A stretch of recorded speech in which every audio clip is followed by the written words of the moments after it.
individual work and couples work.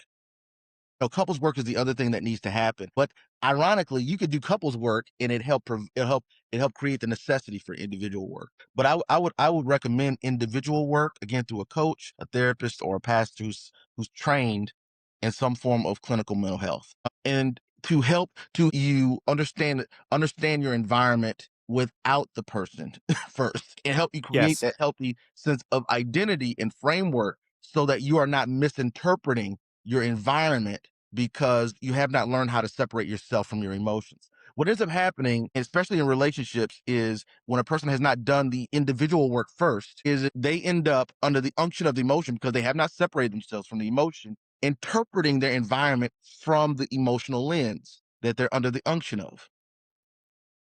And it's one of the main premise points that I argue with regards to how not to get into conflict with your partner is if you're in conflict with your partner, the first thing you do is you step back and you give yourself room to not be consumed under the unction of whatever negative emotion you're feeling.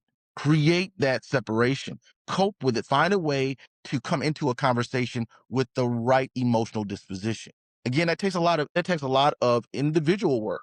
And sometimes it's not necessary that you need to do individual work if you can successfully understand that pivotal piece there. It takes a lot of strong awareness in the moment, I would argue, and practice of being fully present and fully aware of our emotions, our thoughts, our behavior, and what belief system or historical relationship that's connected to, that's framing that belief system to be able to successfully do the couples work. So those are two things. I just want to make sure that that wasn't left off the docket there. That there needs to be individual work, but there also needs to be couples work. But sometimes you can do the couples work first and find out where the need for the individual work needs to happen. Right, right. Yeah. You know, It so can reveal it, right?